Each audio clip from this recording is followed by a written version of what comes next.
అందరికీ నమస్కారం. ఈరోజు ఆకారా క్రాఫ్ట్స్ కలెక్షన్ నుంచి ఇంకొక ఐటెంని మనం చూద్దాం. ఇక్కడ మనం చూస్తున్నది పాంచజన్యం.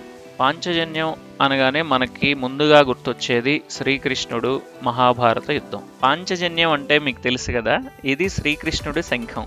అసలు ఈ శ్రీకృష్ణుడి దగ్గరికి ఎలా వచ్చిందో తెలుసా? నేను చదివిన ఒక కథ చెప్తాను. పాంచజన్య అనే పేరుతో ఒక రాక్షసుడు ఉన్నాడంట.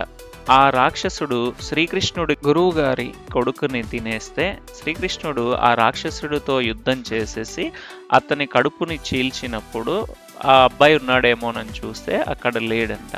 అప్పుడు శ్రీకృష్ణుడి గురువు గారి కొడుకుని ఆయన యమలోకం నుంచి మళ్ళీ వెనక్కి తీసుకొచ్చి వాళ్ళ గురువు గారికి అప్పచెప్పాడంట.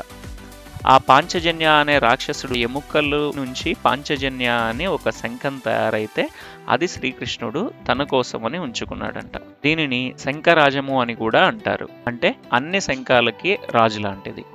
దీని రంగు పాలలాగా తెల్లగా ఉండి బంగారు రంగులో ఒక జల్లెడ లాంటి తొడుగుతో ఉండి చాలా విలువైన మణులు, రత్నాలు అవన్నీ పొదిగి ఉండేది. ఎవరైతే ఇత్తడి సామాన్లను బాగా ఇష్టపడతారో వాళ్ళ షోకేజ్లో కానీ, ఇంట్లో అలంకారం కోసం కానీ, పూజా మందిరాల్లో కానీ పెట్టుకోవటానికి ఇష్టపడతారో వాళ్ళ కలెక్షన్లో ఖచ్చితంగా ఉండాల్సిన ఐటెం ఈ పాంచజన్యం. ఇది చాలా హెవీ ఐటెం. దీని మీద ఉన్న వర్క్ కూడా చాలా డీటెయిల్డ్గా, నీట్గా కూడా చెక్కబడింది.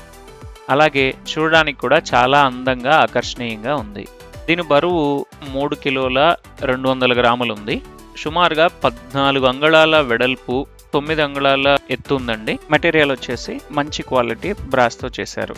ఈ ఐటెం మీకు నచ్చి ఆర్డర్ చేయాలి అనుకుంటే స్క్రీన్ మీద కనిపిస్తున్న నంబర్కి వాట్సాప్ చేయండి. అలాగే మరిన్ని అప్డేట్స్ కోసం మా ఛానల్ని సబ్స్క్రైబ్ చేయండి.